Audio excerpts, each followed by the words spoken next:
Now, there is a new mural on the brick wall outside the famous Washington restaurant, Ben's Chili Bowl. It is part of a city program aimed at combating illegal graffiti. VOA's Mahmoud Lalo tells more about the mural and the artist. As an illustrator, there's always a narrative behind everything. I grew up in Nigeria, and we have this thing called ekonge, which is like a nighttime stories where people gather around and they say ekonge, and then the people respond gekong, and then the person starts telling the story. So as a child growing up around that, created a narrative in my head of how to take things from out of thin air and create stories and create morals around the stories. My name is Aniekan Udofia, and I am a painter and illustrator here in Washington, D.C. As a child, my parents pushed a lot of coloring books on me and my siblings. So over time, through practice, I've come to enjoy the mere gesture of drawing and doodling and painting. So I came here in '99 where I pursued art, painting and illustration as a career. Ben's Chili Bowl has been around since 1958. It's one of the oldest establishments here in DC, and it's a landmark. Here, it survived the DC riots. That's why this mural is very important, and me working on this is also very important as well, because it's an honor to be working on this. We were able to come together, Murals DC, Ben's Chili Bowl, and Aniekan, and we are able to create this. The process of Murals DC, all of the artists that are interested in painting different murals, whatever process they have, and then they choose. And then they ask us, would we like to have him back? And we said absolutely, because I thought he did a beautiful job, and I think he's very talented. I have 16 people on the wall.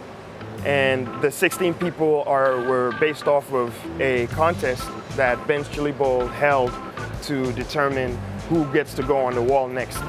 And it's a combination of that and sort of like celebrating Black excellence over time. There's Wale on the wall as well, who's also Nigerian-American, and I'm Nigerian-American, and I'm working on the wall, and it's such a relief to paint to represent my people and the people here.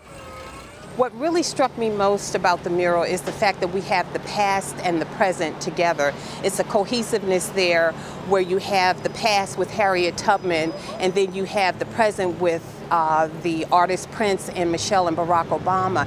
And had it not been for people like Harriet Tubman, we wouldn't have people in the positions that they are. When it comes to portraits, for example, rendering the people to look like the people, capturing the right essence of the people. So if you look on the wall, each individual, me and my art director, we had to sort through at least 100 of each person. This is in the community, so we have to consider a lot, because it's not just about what we want or what we feel good about or what makes us happy. It's about how the community is going to respond. Are they going to embrace it? Will they like it? The ultimate goal is to eventually do enough here to earn some notoriety and be able to take this skill set back home to Nigeria, because Nigeria is such a ripe place for any good thing to happen. But I've been inspired by everything you've done around the city, brother. I really appreciate it, okay? I didn't think that I would be doing this for a living. So the best advice I can give the youth is follow the right path. You know, be yourself, but follow the right path. And that right path can only be translated through how I'm living. So if a young person can come out and see what I'm doing and be inspired and say, hey, I want to do what that guy is doing, I think my work is done. To have been part of that first batch on this wall was so special to me. You thank all those people who voted to put you on Ben's wall. This means an enormous amount to me and my family. I'm very proud of it.